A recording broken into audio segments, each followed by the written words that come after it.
Berapa banyak dari saudara yang ketika saudara datang, saudara tahu. Ketika saudara menaikkan pujian penyembahan, even Tuhan Allah ada di tempat ini. Berapa banyak yang diberkati? Sudah lambaikan tangan saudara, boleh sekali lagi tepuk tangannya yang paling meriah buat Yesus Tuhan kita. Hari ini saudaraku, saya akan masuk pada bagian yang kedua dari seri firman Open Heaven. Dan pada bagian yang kedua ini saya akan berbicara tentang level up your finance. Bagaimana membawa keuangan saudara mengalami level up. Dan saya akan memulai saudaraku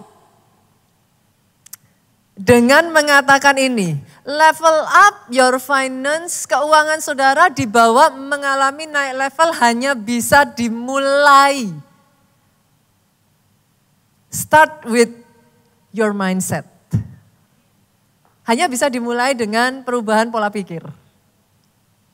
Kenapa saya mengatakan demikian? Karena hanya ketika saudara punya mindset yang benar tentang keuangan, ini khusus saya berbicara tentang finance ya, Bapak Ibu. Hanya ketika saudara punya mindset yang benar tentang keuangan, barulah setelah itu level up bisa dilakukan. Selama mindsetnya masih salah, maafkan saya kalau terdengar keras saudaraku, mindset yang miskin hanya akan menghasilkan kehidupan yang miskin. Saya tahu perkataan saya ini keras ya, tapi hopefully saudara bisa menangkap apa yang saya maksudkan. Mindset yang miskin hanya akan menghasilkan keuangan yang miskin juga. Kali ini saya akan membawa sampai saudara bisa memahami bahwa your mindset will create your reality. Itu masalahnya. Ada satu ayat ini di dalam Amsal pasal 24 ayatnya yang ke-7 bagian A ini mengatakan satu yang sangat menarik sekali saudaraku. Sebab seperti orang yang membuat perhitungan dalam dirinya sendiri, demikianlah ia. Dalam bahasa Indonesia mungkin it sounds a bit kayak saudara bingung, ini maksudnya apa ya ayat ini. Tapi dalam bahasa Inggrisnya very clear. For as a man thinketh in his heart, so is he. Saudara menemukan sesuatu yang menarik enggak dari perkataan tadi itu? As a man thinketh in his heart, so is he. Ketemu enggak nih? Ada something yang menarik tuh. Namanya orang thinketh, berpikir, biasanya di mana? Pikiran ya? Atau hati? Tapi ayat ini ngomong, as a man thinketh in his heart. Kalau hati biasanya harusnya apa? Feeling dong. Tapi enggak. Jangan-jangan ayat ini salah. As a man thinketh, tapi in his heart. Maksudnya apa ya? Kita harus ngerti dulu. Saudara pernah enggak? Atau hanya saya saja? Saudara pernah enggak ngelakuin yang namanya self-talk? Nah, itu. As a man thinketh in his heart. Masalahnya saudaraku, tahukah saudara tanpa saudara sadari apa yang berkecamuk yang saudara pikirkan di dalam hati saudara yang terus terngiang-ngiang, yang terus berbicara, itulah saudara. Kadangkala tanpa kita sadari saudaraku, kegagalan tidak dimulai dari saudara bangun tidur langsung gagal. Tapi dimulai dari saudara ngomong kayak gini, aku udah gak bisa nih, aku udah gak kuat lagi. Kayaknya kalau dilanjutkan aku akan hancur ini. Aku harus stop. Aku sudah tidak peduli lagi. Saudara mengerti yang saya maksudkan? Perkataan itu dihidupi terus dari hari lepas hari, day by day by night. Saudara pernah nggak terkagum-kagum dan heran dengan bagaimana ketika saudara self-talk, kadang jalan itu suara kedengeran loh. Pernah nggak atau hanya saya? Saudara self-talk, tapi bisa ngomong, kayak enggak boleh kayak gitu. Kamu enggak boleh, ini bukan kayak gitu. Pernah enggak? Dan hebatnya, survei membuktikan, Orang yang paling saudara dengarkan dalam hidupmu adalah dirimu sendiri. Kebayang gak saudara, every single day self-talk seperti itu mengatakan kepada saudara, aku sudah gak bisa. Aku gak mampu lagi, aku harus berhenti. Kalau ini dilanjutkan, I will go crazy. Apa yang akan terjadi? You will quit. You will give up. Saya tarik lagi ya saudara, saya butuh saudara untuk memahami ini dulu. Your mindset will create your reality. That's the point. Selama mindset itu tidak diubah, maka your reality will not change. Yang mengerti katakan amin. Hari ini saudaraku, saya ingin mengajak saudara untuk saudara bisa menangkap dulu. Apa power terbesar yang bisa merubah mindset? Bapak Ibu yang sudah menikah boleh angkat tangannya tinggi-tinggi? Oke. Yang sudah menikah lebih dari 5 tahun tetap angkat tangan? Banyak. Yang sudah menikah lebih dari 10 tahun tetap angkat tangan? Semakin sedikit. Yang sudah menikah lebih dari 15 tahun angkat tangan? Oke. Nah, ini baru sah saudara. Saudara sudah menikah 15 tahun, saya tanya, bisa enggak merubah pasangan saudara sekalipun engkau sudah tinggal bersama-sama, saudara cekokin terus, saudara omongin terus, ada hal-hal enggak yang tetap tidak berubah? Kalau ini ada yang bilang, bisa pastor, saya pengen ngobrol loh saudaraku. Gimana caranya, bagi rahasianya ke saya gitu saudara. Tapi saudara paham maksud saya? See? Saya mengajak saudara untuk melihat pasangan saudara tidak bisa merubah saudara. Kadangkala jujur ngomong, diri kita sendiri Pak, tidak bisa merubah diri kita sendiri. Berapa banyak dari antara saudara yang bisa ngomong sama saya gini, pastor saya tahu yang saya lakukan salah, tapi saya enggak bisa. Terus kalau gitu apa power yang bisa merubah mindset? Saya kasih power yang paling besar ya saudaraku. Mau gak nih? Beneran? Beneran? Kalau saya kasih beneran dilakuin gak? Nah mulai diem kan saudara. Power terbesar yang bisa mengubah pikiran saudara dan saya, yang bisa merubah mindset, merubah your future adalah firman. Kenapa? Saudara tahu kenapa? Firman punya power yang begitu besar. Satu, firman itu hidup. Firman itu enggak mati. Firman itu menjadi daging. Firman itu Allah sendiri. Yang kedua, di dalam firman, karena firman itu Allah sendiri, di dalam firman itu terkandung pikiran dan hatinya Tuhan. Berapa banyak yang setuju bahwa saudara dan saya ini diciptakan oleh Tuhan? Kalau ada yang gak setuju, saudaraku kayaknya bahaya deh saudara. Saya yakin kita semua setuju ya, saudara dan saya ini ciptaan. Oke, ada gak di sini ciptaan yang melakukan bertentangan dengan sang penciptanya? Contoh, pernah ngeliat gak garpu protes pengen jadi piring? Kenapa saya nusuk terus? Orang salah paham sama saya, ditusuk-tusuk. Nanti mereka berpikir saya jahat. Kenapa gak jadi piring aja? Enak, nerima. Kan? Gak pernah ada yang sakit hati dengan piring. Tapi garpu sakit hati. Pernah lihat gak saudaraku?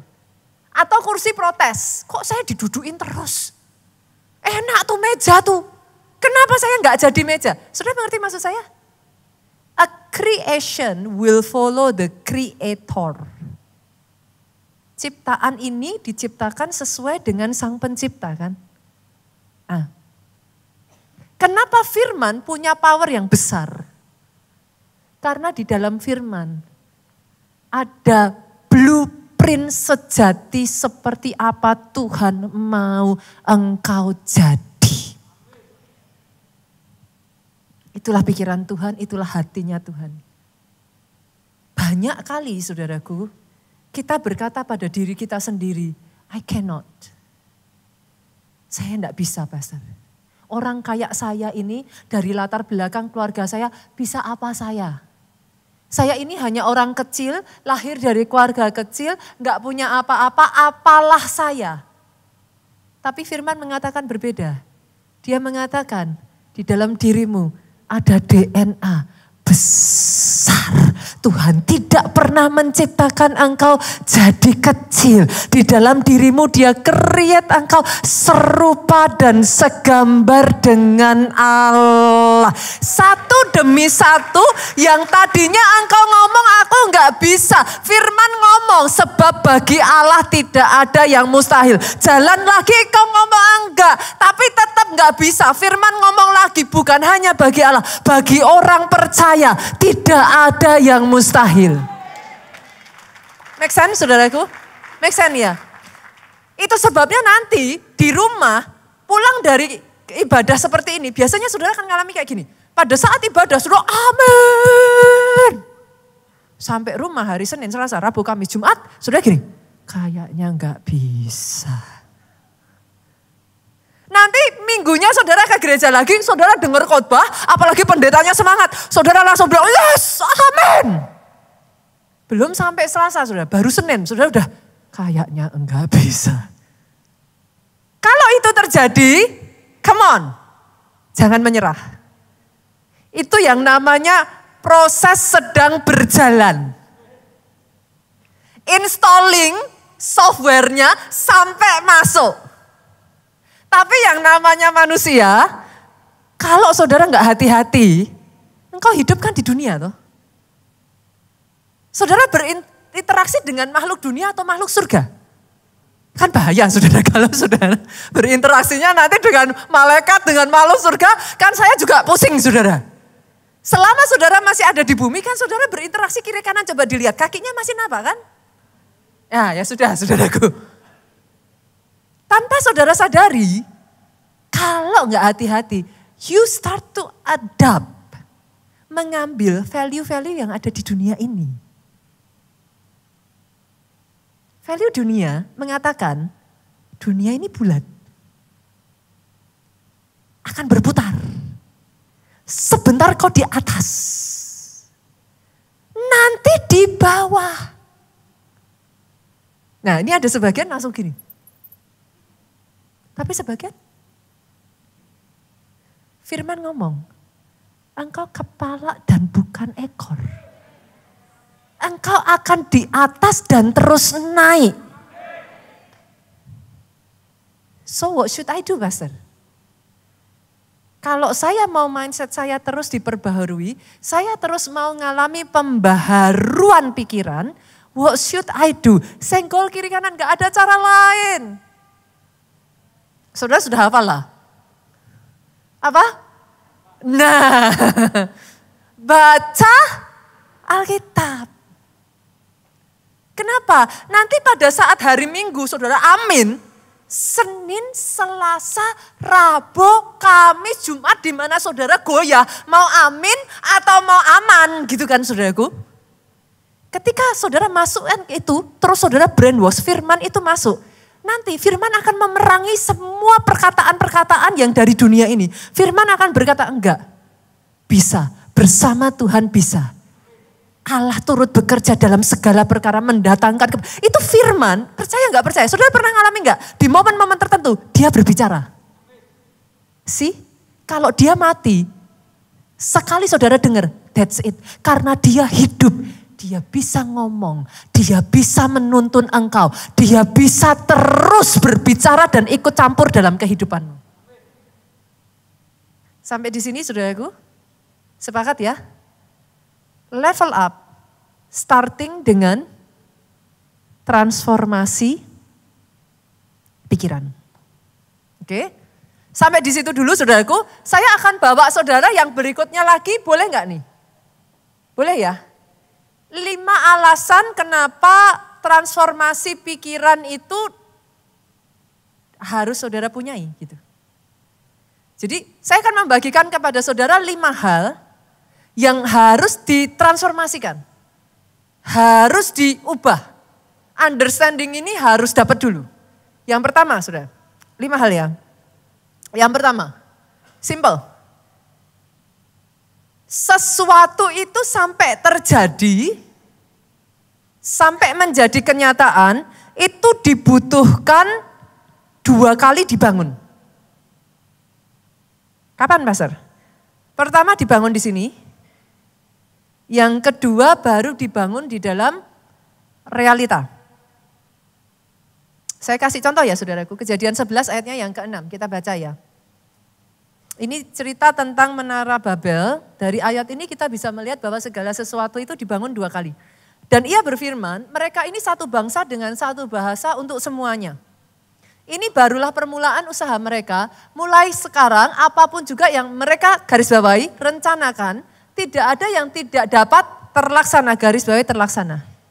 Sebelum saudara melihat terlaksana, pasti ada rencanakan. Make sense ya? Oke. Jadi segala sesuatu dibangun 2 kali. Pastor, what's your point? This is my point. What you see is what you get.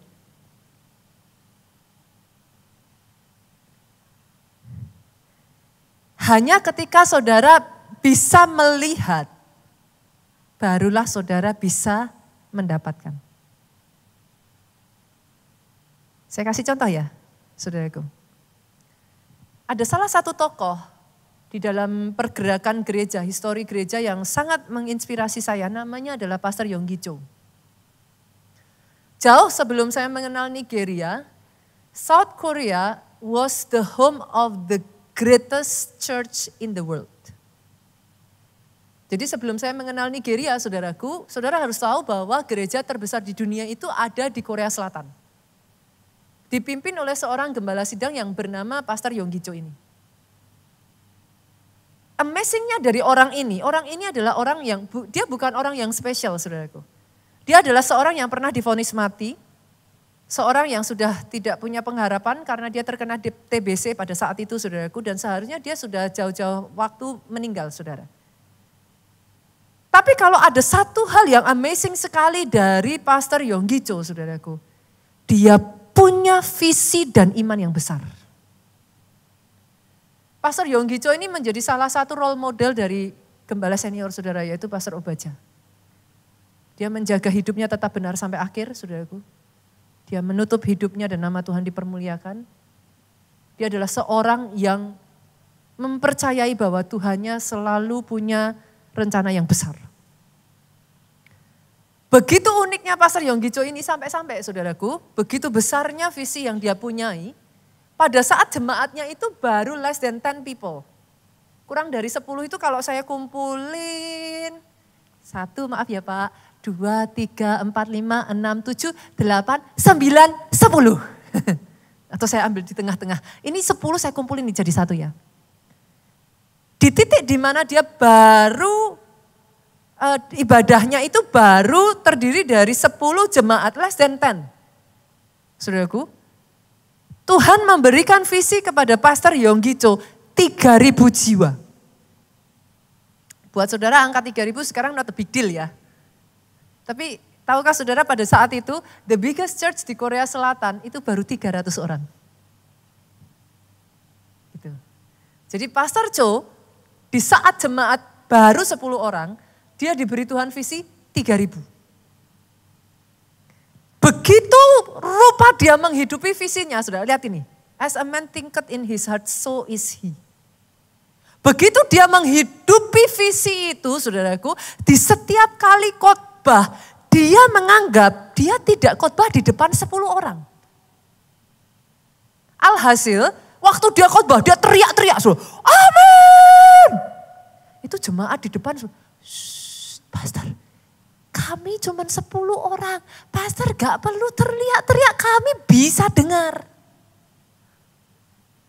Tapi setiap kali ditanya, Pastor Yonggi Cho akan mengatakan, saya sedang berkhotbah di depan 3.000 orang. Begitu gilanya orang ini saudaraku, sampai-sampai dia permisi datang ke gereja terbesar yang tadi kapasitasnya berapa? 300.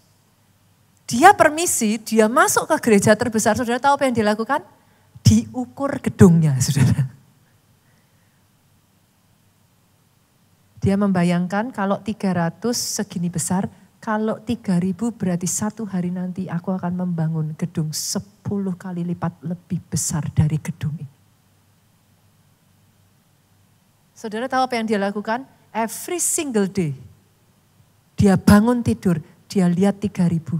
Setiap hari Minggu, dia tumpang tangan atas setiap kursi-kursi, saudaraku. Dia lihat jiwa, dia tidak lihat kursi kosong, dia lihat jiwa. Tahukah saudara, sampai-sampai itu yang dia doakan, itu yang dia perkatakan, itu yang dia ceritakan, itu yang dia hidupi. When you want something that bad, you will get it. Banyak orang, saat ini kalau saya tanya saudara ya, what do you want? Bisa jawab nggak? What do you want? Kebanyakan orang saya tanya pertanyaan ini, hah? Oh iya, what do I want? Saudara akan butuh kayak loading itu loh saudara. Oke, saya mau ini. Saya pernah lihat satu program di sosial media saudaraku, seorang yang berasal dari, dia dari tadinya orang miskin, terus kemudian dia jadi kaya. Dia membuat satu program sosmed yang mana dia akan mengabulkan dan membantu orang untuk mencapai apa yang dia mau. Tapi setiap kali dia ketemu orang, dia tanya, what do you want? Kebanyakan dari orang-orang tuh, what do you plan? What's next? Orang-orang itu kan, I don't know. Saya mau bikin perusahaan ini. Oke. What will you do? I don't know. Saudara mengerti yang saya maksudkan? Dibutuhkan, you build it twice. First you build it here. Hari ini pulang dari tempat ini saya kasih PR, saudaraku. What do you want? Apa yang kau mau Tuhan kerjakan atas kehidupanmu? First, build it here. Then second, build it in reality. Karena dibutuhkan dua kali, saudaraku. Basically, you can only get what you can see. Nomor satu dulu ya, saudaraku. Boleh ya? Saya lanjutkan yang kedua, boleh? Oke, saya lanjutkan yang kedua ya. Kita masuk yang kedua, kapasitasmu menentukan aliran berkatmu. Kapasitasmu menentukan aliran berkatmu. Kita buka yuk, 2 Raja-Raja pasalnya yang keempat, ayatnya yang keenam. Ini kisah yang sangat terkenal, saudaraku. Ketika bejana-bejana itu penuh, berkatalah perempuan itu kepada anaknya. Dekatkanlah kepadaku sebuah bejana lagi, tetapi jawabnya kepada ibunya, tidak ada lagi bejana. Lalu berhentilah minyak itu mengalir. Perhatikan ke depan, saudaraku. Berapa banyak dari saudara yang setuju dengan saya bahwa minyak itu tidak berhenti karena Tuhan kekurangan berkat? Kalau gitu kenapa minyak itu berhenti? Tidak ada lagi bejana. Yang saya tahu, Tuhanmu tidak kurang berkatnya.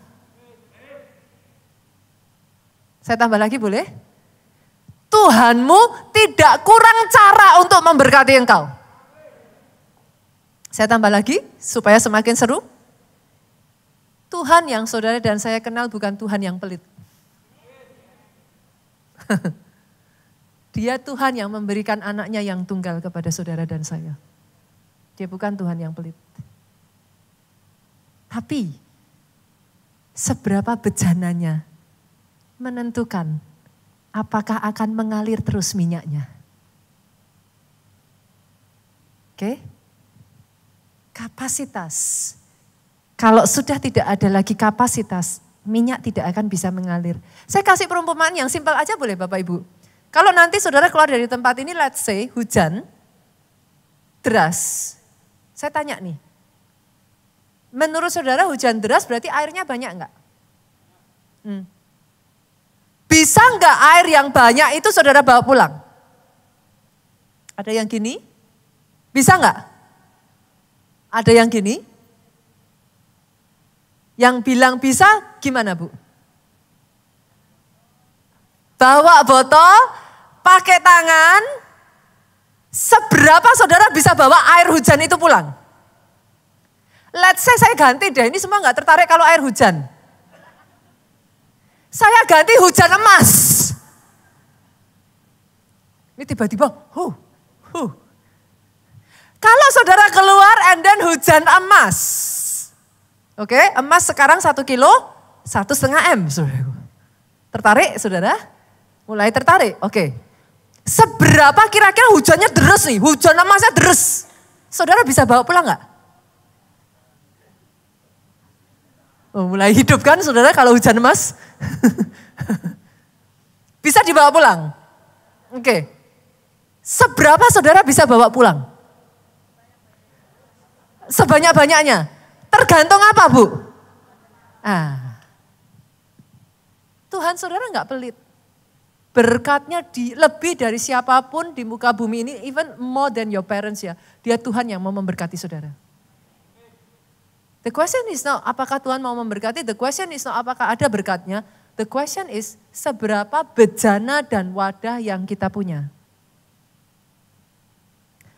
Kalau wadahnya gelas ya dapatnya gelas, emas segelas.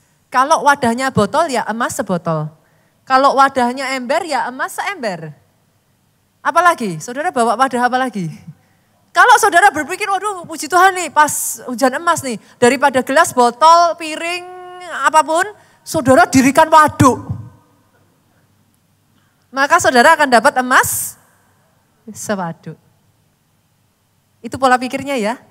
Bapak Ibu, sejauh apa kapasitasmu dia akan membawa saudara level up-nya. Tergantung your capacity. Dan di gereja kita itu sebabnya saudaraku, kita meng-create gereja ini tidak menjadi gereja untuk saudara hanya datang seminggu sekali. Harusnya by now saudara sudah sadar. Ini bukan gereja yang saudara ada tipikal gereja ya saudara datang hanya seminggu sekali. Keluarga Allah is not. Gereja ini didesain supaya siapapun masuk ke gereja ini harus bertumbuh. Saudara boleh datang gak bisa apa-apa, tapi gak boleh selamanya gak bisa apa-apa. Saudara boleh datang dalam kondisi luka, saudara gak bisa mengampuni, tapi gak boleh selamanya gak bisa mengampuni. Saudara boleh datang gak bisa doa. Ada gak di sini yang disuruh doa makan gak bisa? Gak bisa pastor, saya gak bisa. Gitu. Tapi gak boleh selamanya gak bisa. Itu sebabnya kalau saudara ada di gereja seperti ini, senggol kiri kanan katakan, siap-siap dijoroke. Saudara. Apa kalau orang Jawa bilang dijoroke itu apa saudara? Didorong. Supaya maju. Ayo, jangan hanya berdiri di tempat saja, ayo maju. Caranya gimana? Gereja kita punya yang namanya SPR. Apa itu SPR? Skema perjalanan rohani. Disuruh apa, pastor? Ada satu-satu nanti saudaraku, salah satunya encounter. Encounter akan membantu saudara kalau katakan yang namanya kita manusia, ada nggak di sini yang nggak pernah sakit hati, angkat tangan? Ada nggak di sini yang nggak pernah kecewa, angkat tangan? Berarti semuanya pernah sakit hati? Pernah kecewa? Lihat kiri kanan dong, sesama kecewa dan sakit hati dilarang saling mendahului. Semua sama kan? Nah, tapi bagaimana saudara berkemenangan? Kecewa pasti ada, sakit hati pasti ada. Tapi bukan untuk seterusnya. Bagaimana you overcome it and then you win over it. Saudara bisa berkemenangan. Encounter didesain untuk itu. Next yang berikutnya ISBC. Berapa banyak di sini yang pernah menyerah, angkat tangan? Jujur saudaraku. ISBC didesain supaya dalam menghadapi masalah-masalah di dalam kehidupan, we do not give up. Ayo jangan menyerah. Intinya saudaraku, this is a church where saudara ini diajak yuk sama-sama bertumbuh. Kenapa? Saya akan bawa saudara ke poin yang berikutnya. Poin yang ketiga, Setiap level punya ujiannya masing-masing. Maksudnya gimana, Pastor? Tuhanmu bukan Tuhan yang mau saudara stuck. Tuhanmu Tuhan yang mau engkau bertumbuh. Itu sebabnya gereja ini enggak didesain supaya saudara stuck. Saudara harus bertumbuh. Poinnya apa hubungannya dengan setiap level ada ujiannya, Pastor? Saya bawa ya. Ada enggak sis yang bisa lulus kelas 1 SD tanpa ujian dulu? Kalau mau naik kelas 2 saudara harus ujian. Nanti lulus kelas 2 saudara mau naik kelas 3 harus ujian. Lulus kelas 3 mau naik kelas 4 harus Saudara lihat patternnya enggak di sini? Kalau saudara mengerti hal itu, berarti seharusnya ujian itu punya tujuan apa, saudara?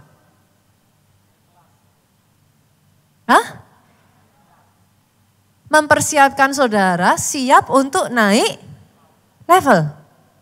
Oke ya, ada sekolah yang gila enggak? Yang mana senang kalau muridnya semua enggak lulus? Ada enggak saudara? Ada enggak sekolah yang gurunya justru yes, muridnya enggak bisa jawab pertanyaan? Ada enggak? No, enggak ada. Artinya ujian tidak diperuntukkan supaya saudara hancur. Yang sepakat katakan amin. Ujian tidak untuk menjatuhkan saudara. Ujian mempersiapkan saudara supaya naik level. Kalau saudara sudah punya mindset seperti itu, harusnya pada saat ujian datang apa yang saudara lakukan? Yes. Loh, berarti kan habis itu naik level. Kok tiba-tiba semua gini ya? Saudara mengerti maksud saya? Kalau kita tidak punya mindset yang benar, setiap kali ujian datang kita lari. Nggak mau ujian. Tapi kalau saudara tahu, setelah ujian, saudara naik kelas, saudara naik level, tambah-tambah lagi anugerah Tuhan, tambah-tambah lagi berkatnya. Saya tanya, dihadapi nggak ujian? Hadapin. Doa saya sejak dari hari ini, mindset saudara benar. Sejak dari hari ini tidak ada satupun yang di tempat ini stagnan. Setiap ujian mundur, setiap ujian lari.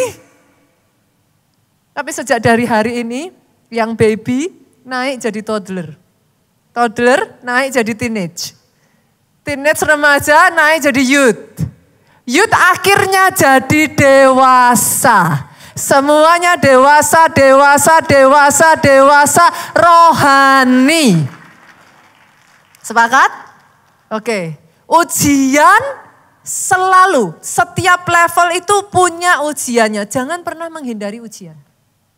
Come on. Besi menajamkan besi, manusia menajamkan sesamanya. Bukan untuk menghancurkan saudara.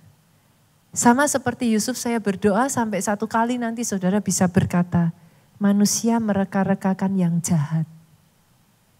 Tapi Tuhanku mereka-rekakannya untuk kebaikan. Aminnya boleh yang paling keras, tepuk tangannya boleh yang paling meriah buat Yesus Tuhan kita. Yang keempat saudaraku. Kalau tadi kita sudah belajar, setiap level ada ujiannya. Jangan dihindari, ayo justru bersuka cita ketika ujian itu datang. Yang keempat saudaraku, jangan pernah membandingkan proses Anda dengan orang lain. Setiap orang punya prosesnya masing-masing. Saya kasih contoh simpel saudara. Kalau saudara melihat pelari itu lari, ada enggak pelari lah, loh, dia sudah di sana, loh, yang itu sudah di sana. Pernah lihat pelari kayak gitu enggak sudah? Enggak. Kalau pelari mau cepat larinya, mau cepat sampai, apa yang harus dia lakukan? Fokus ke mana?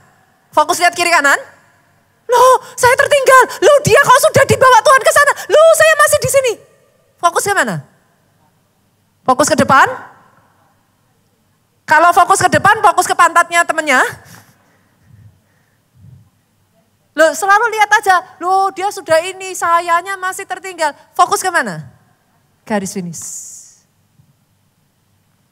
Hari ini saya berdoa ya saudaraku, saudara bisa see the right perspective gitu. See the right mindset. Jangan pernah compare diri saudara dengan orang lain. Masing-masing dari kita punya pertandingan kita masing-masing. Saudara mungkin menginginkan punya orang lain ya, tapi sadarkah saudara?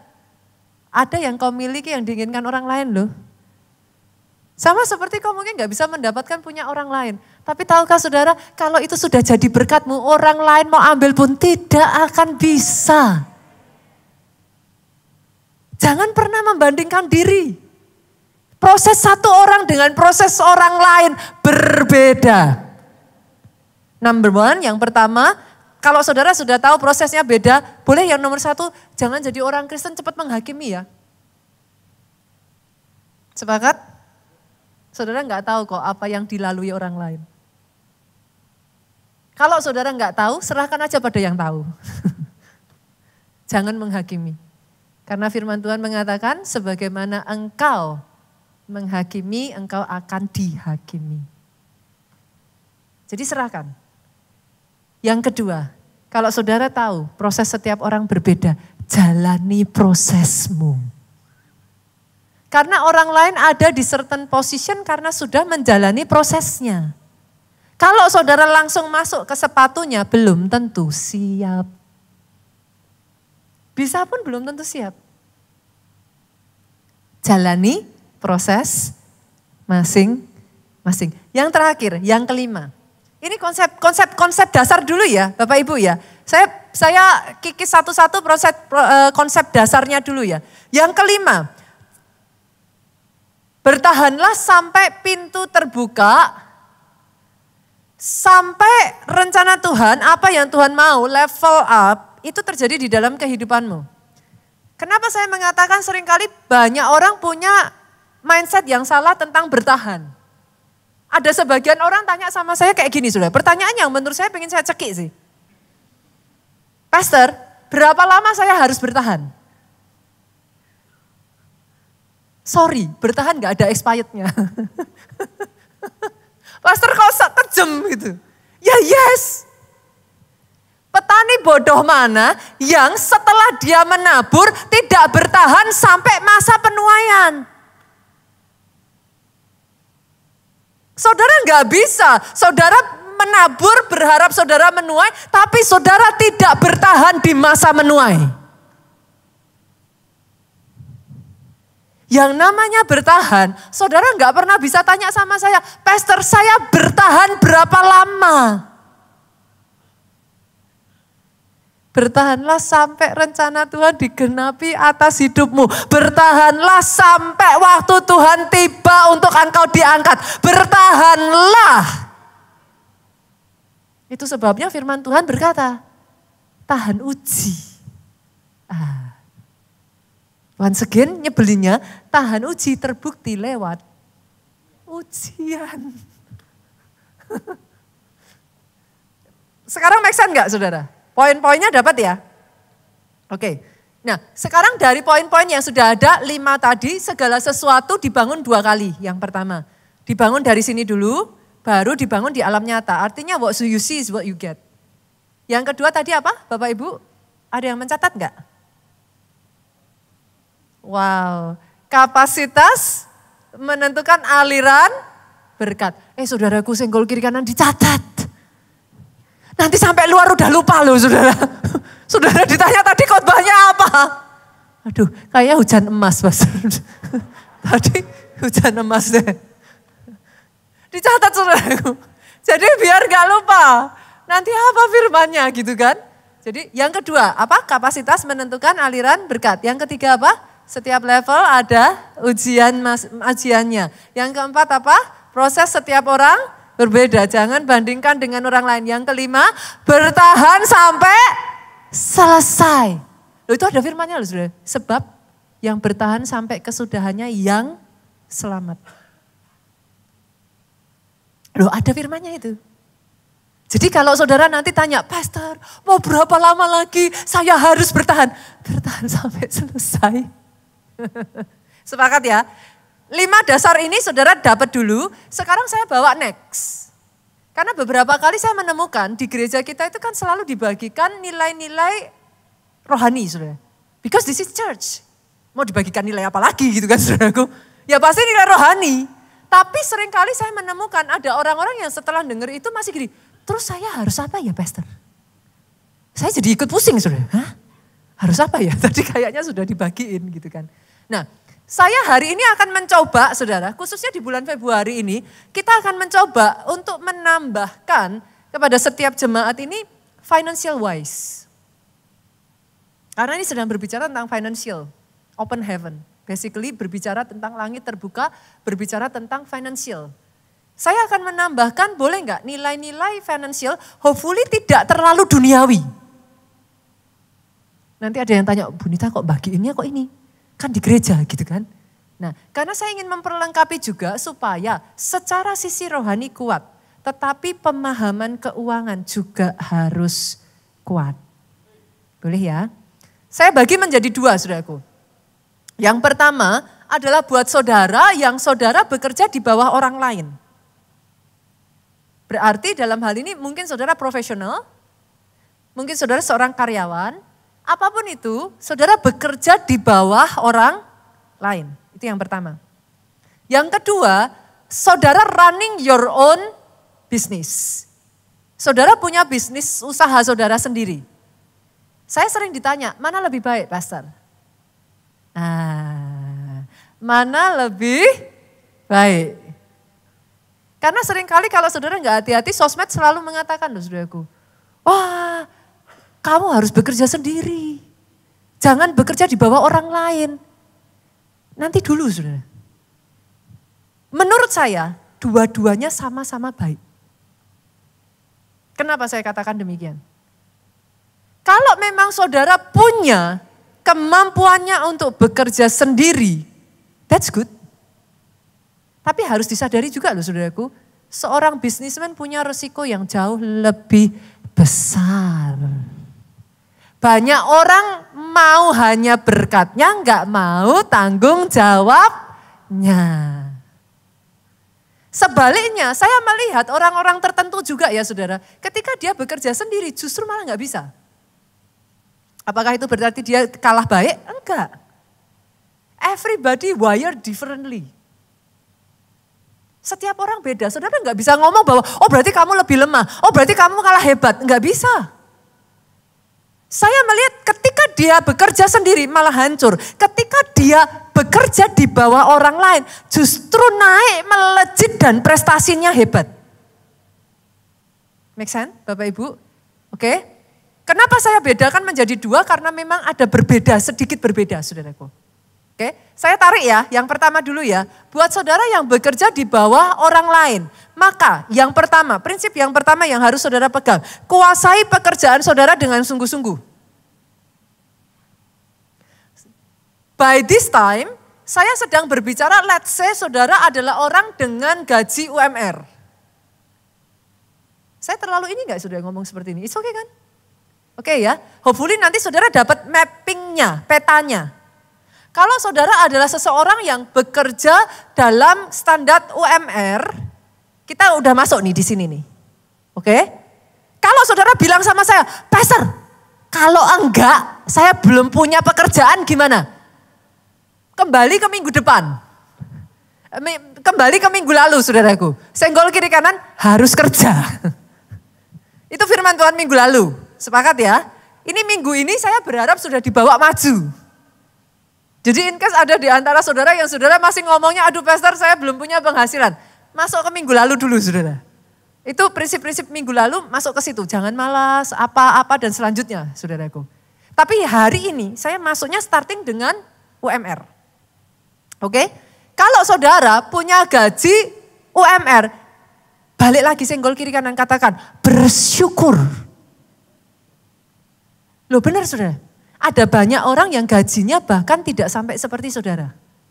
Kalau saudara mau presentasikan, saudara masuk kepada sekian puluh persen orang di dunia. Jadi jangan salah, bersyukur. Dimulai dari ketika saudara ada digaji di titik UMR, apa yang harus saudara lakukan? Kuasai pekerjaan saudara secepat mungkin. Ini ya bagi saudara yang bekerja di bawah orang lain ya. Kuasai pekerjaan saudara secepat mungkin dan pastikan saudaraku, jadikan tempat saudara bekerja sebagai sekolah saudara. Belajar secepat mungkin, pahami secepat mungkin. Dan di momen yang seperti ini saudaraku, di momen ketika saudara ada di posisi di mana saudara ada di bawah orang lain, justru momen ketika saudara masih di UMR itu buat saya sesederhana gini, saudara masih pemula. Itu adalah momen saudara membangun reputasi. Jadi ini momen yang paling tepat, setiap kali saudara diberikan kepercayaan, kerjakan sebagus mungkin. Itu momen di mana saudara nggak boleh gini, saudara sudah pemula, masih saudara ngomong, ya gaji kecil mintanya besar. Terus mau dapat apa saudara? Saudara mengerti maksud saya? Justru di momen pemula, ketika orang yang ada di atas saudara, supervisor saudara, leader saudara, memberikan tugas, pastikan, lakukan lebih dari yang di-expect, yang diharapkan. Kenapa? Karena setiap kali leader saudara mau kasih kepercayaan, bahkan di titik ini saudaraku, jadilah proaktif. Jangan jadi orang yang kalau enggak disuruh sembunyi. Besok waktu naik gaji juga saudara sembunyi. Make sense? Oke. Ketika saudara proaktif, setiap kali reputasi saudara sudah terbangun, orang ngomongnya apa? Leader di atas saudara, antar leader ngomongnya apa? Kasih kepercayaan sama ini aja. Kalau dipercayai selalu beres. Besok-besok lagi ada pekerjaan dipercayakan ke siapa? Saudara. Apa yang terjadi? Pada saat nanti kenaikan, saudara pun akan terus mengalami kenaikan demi kenaikan. Hopefully seperti itu. Saudara bisa nangkep logikanya? Make sense ya? Oke. Sampai di satu titik, nanti saudara terus berkembang. Yang kedua, poin kedua, investlah pada diri saudara sendiri. Artinya apa? Dari jumlah yang saudara terima, jangan dihabiskan. Banyak orang posisinya masih pemula, jumlah yang diterima seberapapun habis. Gak bisa saudaraku. Ini adalah momen yang sangat baik untuk saudara mendisiplin diri. Ingat satu hal ini, everything start small. Pohon sebesar apapun dia mulai dari biji. Everything start small.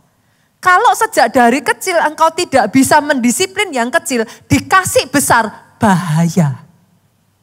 Lihat kiri kanan, katakan kata nenek itu berbahaya.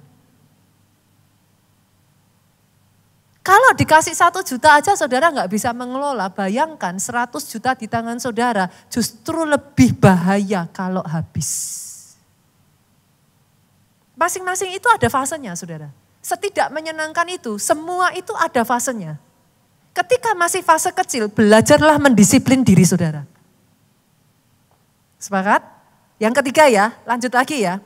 Kalau saudara sudah terus saudara bisa mempertahankan nih dengan gaji yang Tuhan berikan seberapa, saudara bisa hidup dengan gaji itu. Saudara sudah siap untuk masuk yang ketiga. Yang ketiga apa? Kelola keuangan dengan bijak. Kenapa? Karena di momen ini saya berharapnya saudara dari UMR sudah naik dong. Enggak UMR terus dong. Kan kalau skillnya bertambah, saudara dipercaya lebih kan makin lama makin naik. Oke, setelah saudara naik, next yang berikutnya yang paling bahaya, jaga lifestyle. Wah itu bahaya sekali saudaraku. Banyak orang salary naik, lifestyle-nya diangkatin lebih dari salary. Kalau sudah seperti itu mau berapa aja habis saudara. Di Jakarta ini saudara mau nyebut angka berapa? berapapun habis kok. Pertahankan lifestyle. Kenapa? Karena saya mau membawa saudara ke level yang berikutnya lagi. Level berikutnya lagi, ini sekali lagi ya. Ini saya bawa dari 0 sampai saudara meniti tangganya ya. Level berikutnya lagi adalah mulai yuk punya visi untuk bisa menyimpan saudara, menabung. Menabung itu bukan apa-apa, sesederhana gini. Saudara nggak akan bisa maju kalau berapapun habis, itu aja simpelnya. Saudara harus mulai bisa naik level ke berapapun selalu sisa. Saya butuh itu dulu sebagai landasan. Kenapa? Next saya akan bawa kepada kemandirian finansial. Kalau saudara sudah berapapun sisa, nanti saudara akan mulai bisa membangun yang namanya passive income. Jangan salah loh, saudara kerja sekian waktu, sekian tahun, kalau saudara nggak hati-hati, ada banyak orang kerja hanya untuk habis.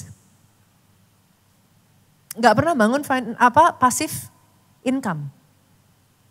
Nggak pernah membangun sesuatu yang bisa menghasilkan lagi. Akhirnya yang terjadi kayak anak saya, saudaraku. Anak saya baru belajar nih, Jen baru aja belajar keuangan. Saya tanya, Jen, kamu dapat uang banyak nih. Wah, setelah ini apa? Dihabiskan, Mom. Saya lihatnya, saya kaget sudah. What? Karena ternyata ada sebagian orang, saudara kerja, saudara tabung, hanya untuk dibelikan tas. Duh, saya enggak mengatakan, ini langsung yang suami-suami langsung. Dari tadi saya lihat itu jemaat itu lucu-lucu, saudaraku. Saya tidak mengatakan bahwa saudara enggak boleh beli tas ya, saudara. Setiap orang itu masing-masing nanti akan ada momennya. Saudara kerja kalau enggak untuk dinikmati juga untuk apa? Sih? Tetapi jangan sampai saudara tidak memikirkan untuk membangun financial saudara dan semua yang saudara dapatkan habis hanya untuk membeli sesuatu yang hanya akan berkurang nilainya. Prinsip dasar ya, saudaraku, prinsip dasar ya, gitu. Ini sekali lagi untuk saudara yang bekerja di bawah orang lain. Lalu yang terakhir, ini. Satu persatu aja dulu saudaraku. Yang terakhir, setelah saudara membangun kemandirian finansial, hopefully by this time, saudara sudah bisa lebih bernafas lega. Kebutuhan apa, itu sudah yang saudara butuhkan basically sudah dilampaui. Nah next berikutnya saudaraku, yang keenam, jadi berkat. Kenapa? Ada tujuannya. Jangan sampai saudara salah tujuan. Yuk kita buka. Kejadian pasal yang ke-12 ayatnya yang kedua. Tuhan itu memberkati saudara ada tujuannya loh saudaraku. Lihat ini Tuhan ngomong gini. Aku akan membuat engkau menjadi bangsa yang besar. Berarti salah enggak kalau saudara diberkati? Orang Kristen jadi kaya salah enggak? Kasih saya ayatnya deh kalau salah. Karena hari-hari ini kalau enggak hati-hati saya melihat pengajaran yang tidak balance juga loh saudara. Kalau enggak hati-hati menjadi kaya itu becoming something yang wrong. Loh ayat ini dengan jelas ngomong, aku akan membuat engkau menjadi bangsa yang besar. Bangsa yang besar itu miskin atau kaya? Dan memberkati engkau. Berarti Tuhan maunya saudara diberkati atau enggak? Ini jelas-jelas Tuhan ngomong loh. Dan memberkati engkau. Dan membuat namamu masyhur. Berarti salah enggak? Kalau nama saudara terkenal? No. Siapa yang bilang salah? Not at all. Ini rencana Tuhan. Tetapi saya minta tolong saudara. Jangan dipotong ekornya. Ini ada ekornya saudara. Ayatnya belum selesai. Dan engkau akan menjadi berkat. Keturunan Abraham janji yang diberikan Tuhan atas kehidupan saudara diberkati untuk menjadi berkat. Sepakat ya? Jangan nunggu kaya baru jadi berkat. Seberapapun bisa jadi berkat. Yuk, sekarang ini untuk yang saudara bekerja di bawah orang lain. Next buat saudara yang running your own business, saudaraku. Yang pertama, Boleh nggak sih? Jangan memulai coba-coba, punyai visi yang benar dan visi yang besar. Punyai visi yang benar, visi yang besar. Jangan hanya buka usaha supaya apa? Supaya bisa hidup. Enggak, saudara. Punya visi yang besar. Yang kedua, yuk temukan masalah untuk dipecahkan. Jangan hanya jual, hanya demi jual, saudaraku. Tapi apa keresahan masyarakat apa? Gojek itu terbangun, saudaraku, dari beberapa keresahan masyarakat. Salah satunya Jakarta ini kota yang sangat besar. Jarak satu tempat dengan tempat lain itu jauh. Yang kedua, Jakarta ini kotanya macet. Bagaimana saudara bisa ada di satu tempat tapi dengan waktu yang terbatas bisa menyelesaikan banyak kebutuhan. Terciptalah Gojek. Tidak heran sampai detik hari ini ada di sini yang bukan pengguna Gojek ataupun Grab atau apapun lah namanya, saya tidak endorse saudaraku. Kenapa saudara masih pakai sampai detik hari ini? Because you need it. Itu adalah keresahan masyarakat yang terjawab. Ciptakan sesuatu, jangan hanya, oh saya mau bikin toko roti, pastor. Kenapa? Ya saya suka aja. No. Ciptakan sesuatu dari sebuah keresahan. Ciptakan sesuatu dari sebuah kebutuhan. Apa sih yang dicari orang? Orang butuh apa sih sekarang ini? Cek gitu saudaraku. Dan cari jawaban untuk mereka. Yang ketiga, fokus pada pembelajaran cepat. Maksudnya pembelajaran cepat bagaimana? Mulai kecil, eksekusi cepat. Jangan nunggu sempurna dulu baru mulai. Banyak pengusaha mau bikin bisnis, saya tanya. Loh katanya sudah mau bikin, gimana? Ah belum pasar, belum, saya belum siap. Tahun depan saya tanyain lagi, loh gimana? Jadinya gimana? Belum pastor. Saya masih jauh pastor. Masih persiapan ini kita masih ini itu dan lain sebagainya. Oke. Tahun depan saya tanyain lagi. Sudah belum? Belum pastor. Saya masih belum siap. Mau sampai kapan saudara? Start small, it's okay if it's not perfect. Mulai. Dari situ saudara bisa mengevaluasi, saudara bangun, saudara mulai satu demi satu disempurnakan. Yang keempat. Jangan mau jadi Superman. Superman hanya tokoh dongeng, saudaraku. Tokoh apa? Komik. Jangan mau jadi Superman. Maksudnya bagaimana? Bangun tim yang hebat, bangun tim yang kuat. Zaman sekarang ini kalau saudara nggak punya tim, semua serba buka toko. Pastor, hanya saya yang bisa jaga tokonya. Jualan, pastor, hanya saya yang tahu tempatnya. Nanti berikutnya lagi, mau bangun lagi, pastor, hanya saya yang bisa. Ya nggak akan bisa berkembang saudaraku. Saudara harus punya tim, harus teamwork. Gitu.